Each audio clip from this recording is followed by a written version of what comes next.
Hi guys, here I am again, and circumstances and events forced me to make new video basically, and I want to start with a very simple comment.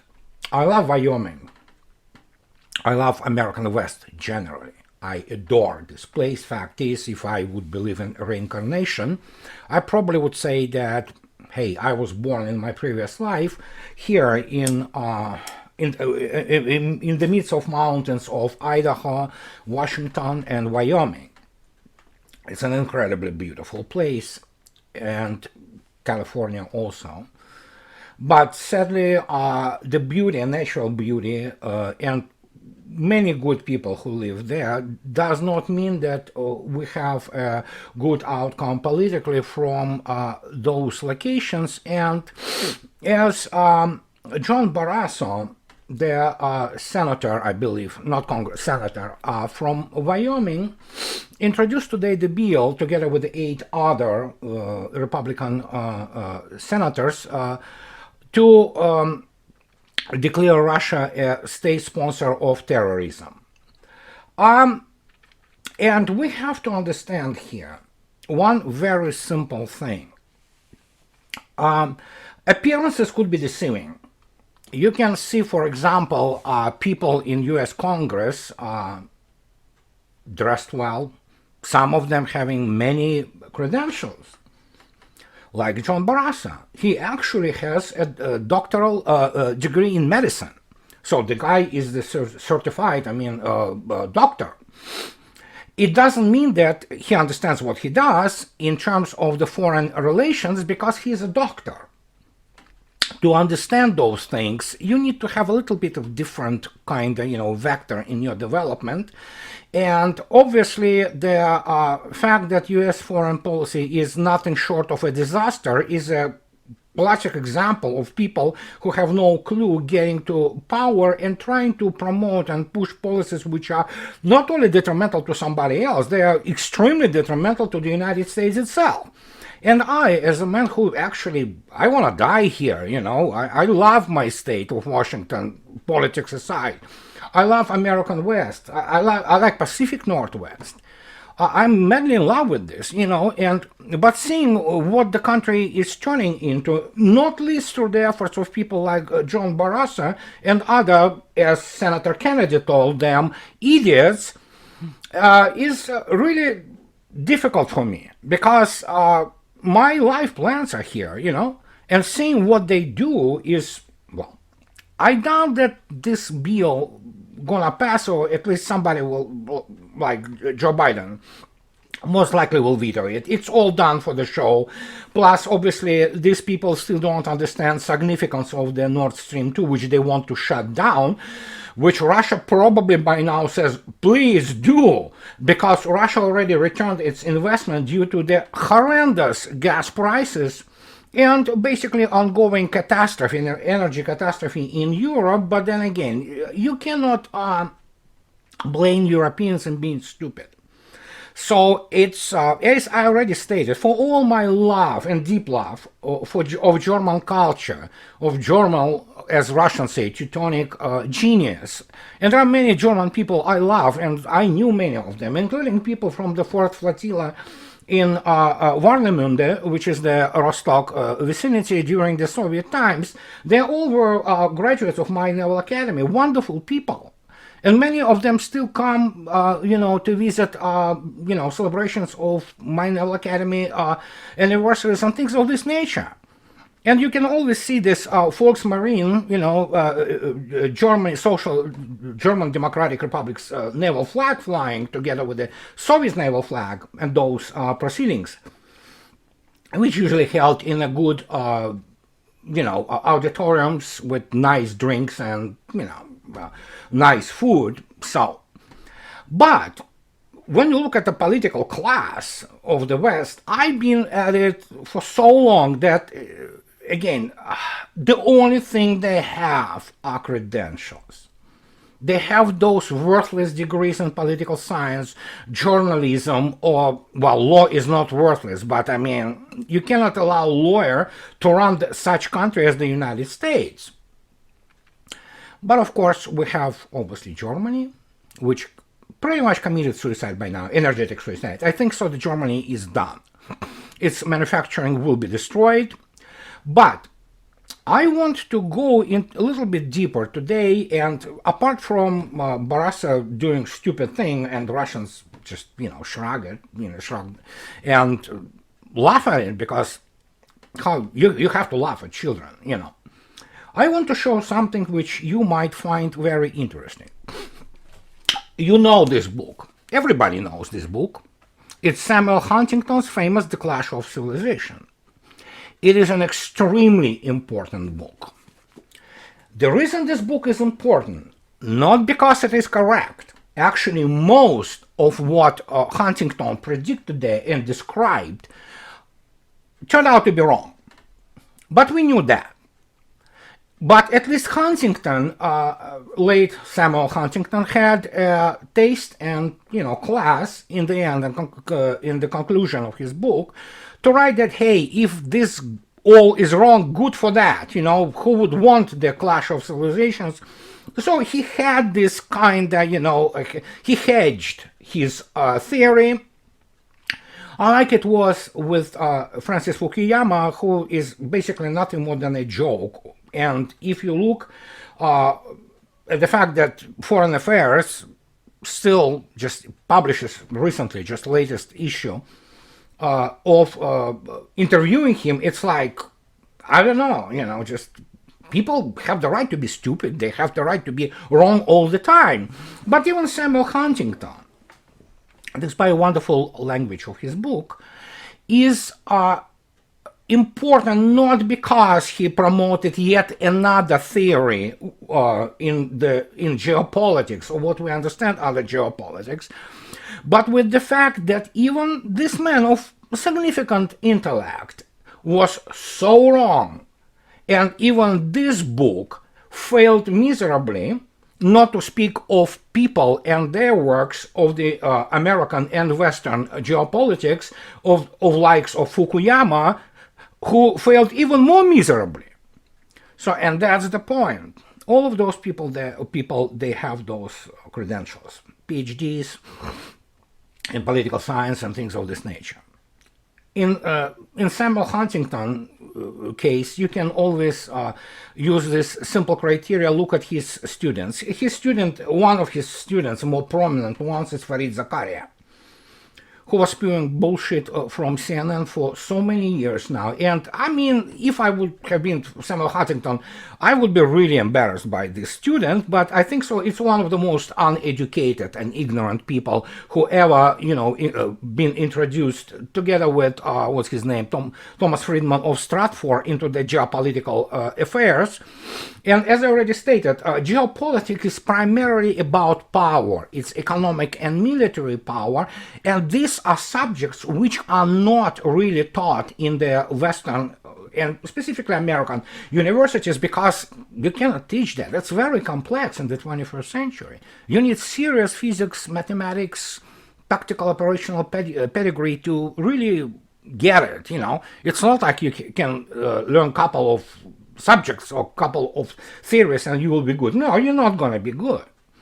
You need to have a fundamental thing. You need to have the foundation on which to place your specific geopolitical prognosis or forecasts. This is almost completely absent from the current, let's talk about United States, American so-called intellectual elites, and they're simply ignorant. They're not educated. And that is why, quoting Michael Howard, who was British strategist and who already in 70s or 80s, I believe, early 80s, he wrote that United States, and that was also confirmed by none other than late Richard Pipes, famous Russophobe and falsifier of the Russian history, but even he admitted that United States produced no strategist of the international repute in its whole history, bar, of course, Alfred Thayer Mahan. Obviously, Mahan was an extremely important, and his influence of the sea power on the history was major accomplishment at that time. But even his fundamental theory, which is now moribund, and basically dead for all intents and purposes, didn't live for that long in historical terms. It was valid for probably through World War II, the end of it. After that, the ideas of those grand, battles of the major fleets and things of this nature, it kind of faded away. Nowadays, it's really just absolutely irrelevant. But hey, give a man a credit where the credit is due. He was brilliant, and he wrote a very interesting and very influential book, basically, which influenced many people, including the commander-in-chief of the Soviet Navy, Sergei Georgievich Gorshkov, who obviously referred to him, to Mahan, on many occasions. And I would say that he was, in some sense, a student of his, reading and understanding him. But that's all in the past. What United States Academy and intellectual class produces today in terms of what we understand under geopolitics is mostly trash. And among this trash, Huntington's thesis at least stands out because while it failed to predict anything properly, such as the civilizational fault lines, we see the situation even much worse now. We literally have people who have no clue. And they will not have no clue. As I already stated, it requires a constant work, constant labor of love, studying, analyzing things, accepting, internalizing them. If you didn't internalize something, you might as well don't use it, because you won't be able to use it. You need to internalize things. It's like we're internalizing things, basic skills of brushing our teeth, or how we dress ourselves from the childhood. It's all internalized. But if you didn't internalize how the reality looks like and how to approach describing it, well, there you go. You cannot do anything about it. That is why we have a really, at best, mediocre, at worst, absolutely ridiculous American geopolitical thought, which has been dominating American politicum and politicos for the last 20 years. It's so bizarre. It is so wrong on so many levels that is why it all becomes so dangerous to talk to most American political class, because they have no clue.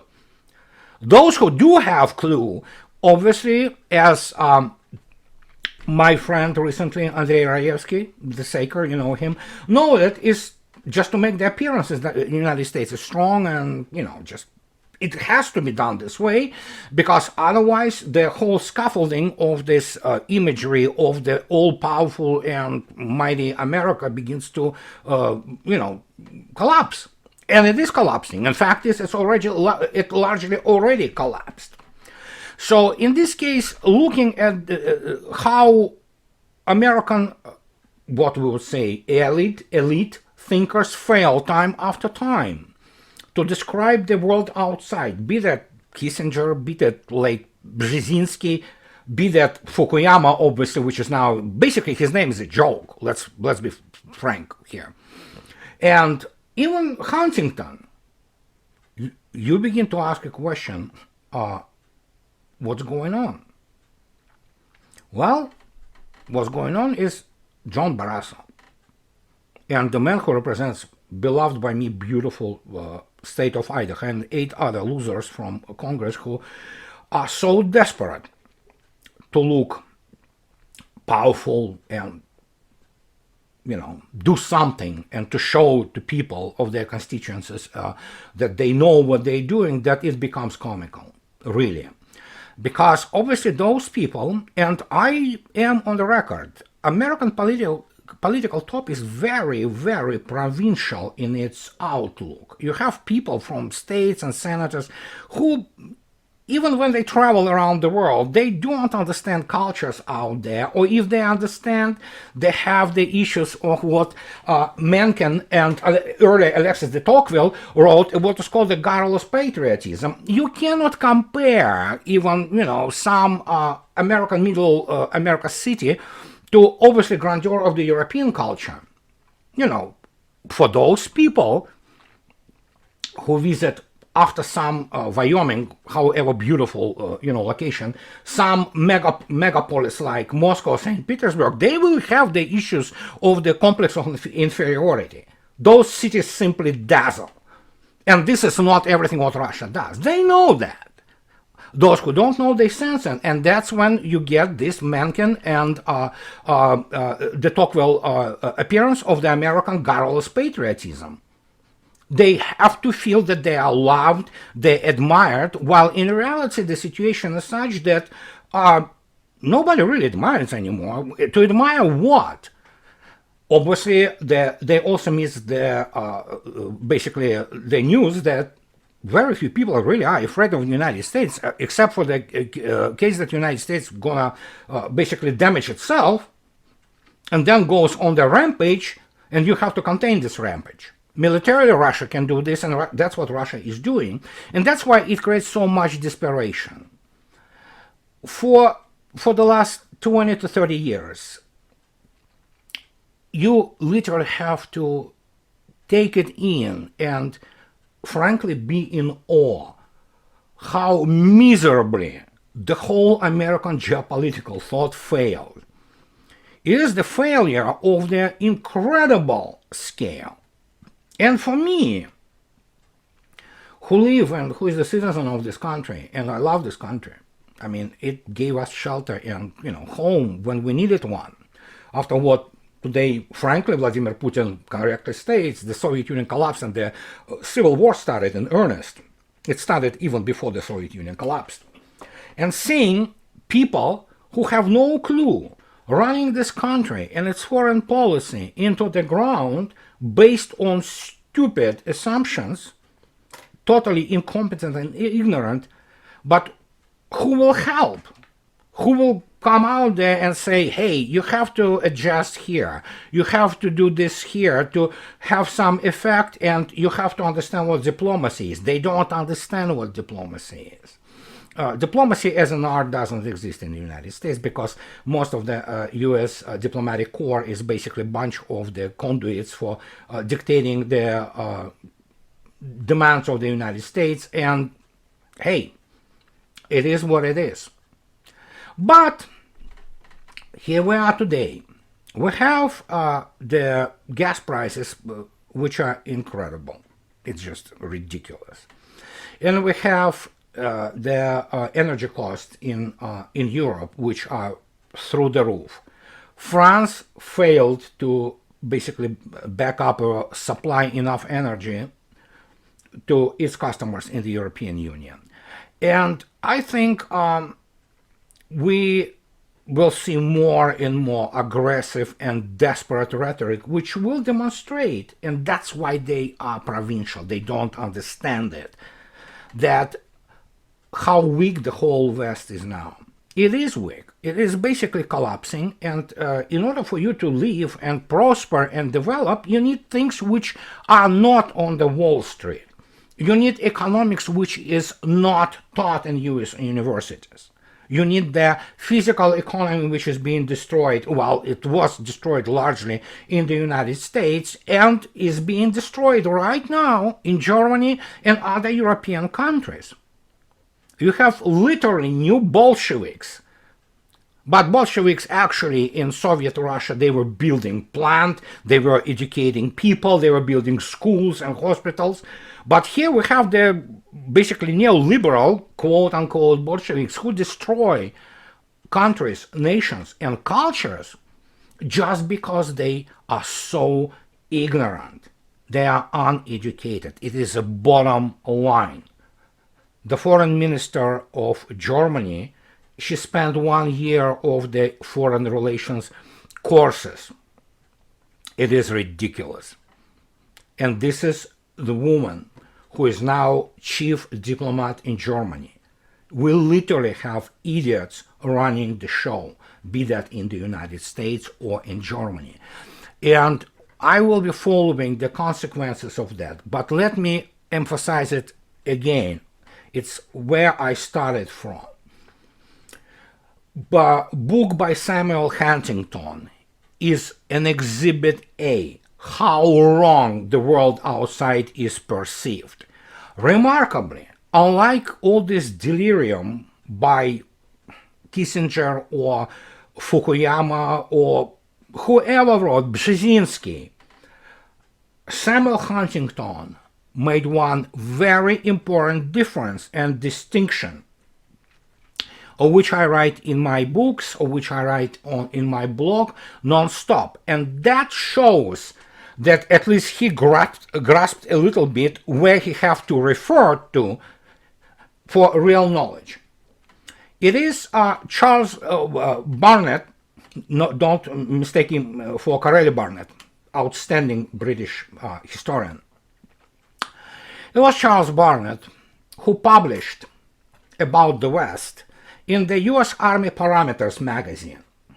It is the level, or operational strategic level of the US Army at that time, in its respectable publication, Parameters. And he wrote all those defining 14 points, which basically provided this taxonomy, if you wish, of why West was so dominant in 1994. And if you read those, these are very precise and very well articulated points, which are applicable today, and actually even more so applicable today. You have to read those 14 points by Barnett, to which basically Huntington refers to, and parts of his book are built around it, which separates it so much from the rest of the demagoguery which is being published and in the United States.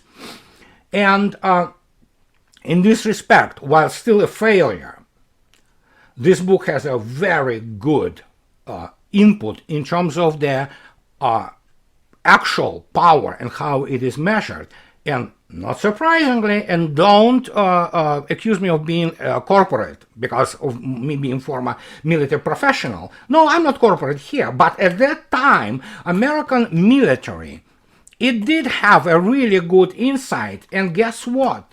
Even today, it is the only, I'm beginning to suspect, institution in the United States. I'm not talking about State Department, it's ridiculous, it's just CIA, I have no idea what they do. But it is American military, at least parts of it, which retain degree of competence and understanding of how geopolitical balance is forming and what is behind it. The rest of the American intellectual elite is worthless. Most of those people, I won't allow them to mow my lawn in the house. They won't be able to run 7-Eleven store or public restroom somewhere. Yet, here we are. So, if you want to see the demonstration of how the whole geopolitical American thought went haywire, yet still managed to produce some good insights, paradoxical, read The Clash of Civilization by Samuel Huntington and do what many analysts do. They read and they compare to the reality. And you will see yourself, you will gain the insight, at least partial, into why the United States finds itself today where it is. And here's the thing. Huntington undeniably stated that the West is declining.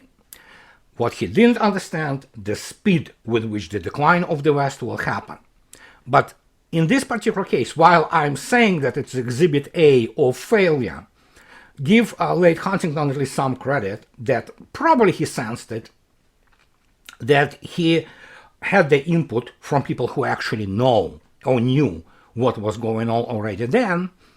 And in this particular case, we can forgive him for producing such a student as Fareed Zakaria, which is basically as comical figure as Francis Fukuyama, Or for that matter, we can forgive greatest liberal mind of our age, Isaiah Berlin. He taught Strop Talbot about Russia. And Isaiah Berlin had an incredible understanding of Russian culture. Well, Strop Talbot turned out to be credentialed and deceiving in appearance hack who screwed it up so badly with his Russophobic policies that we are living today with the consequences of all of that. But wrapping up my today's short, medium discussion about all that is this. We need new people. We really need new people. We need new people with a fresh eye, and we need the change of the, which I don't know how possible it is, if it's possible at all. But the programs on the geopolitics in the United States, they have to be really refurbished, because without understanding physical economy and massive and strong physical economy and advanced physical economy and military power, its nature and how conflict forms, you cannot do anything about it. You cannot predict, pardon me, crap. And that's the problem with American and Western geopolitical analysts. They have zero competences in precisely the issues which drive formation of the modern geopolitical power balance. And because of that, well, I do my little part. I'm trying to explain how it looks like. And again, I'm working on my 4th book, and we'll see how it will proceed. The events develop so fast that it is difficult to really follow them. But in general, I wish people of Wyoming will elect somebody who is more smart, let's put it this way.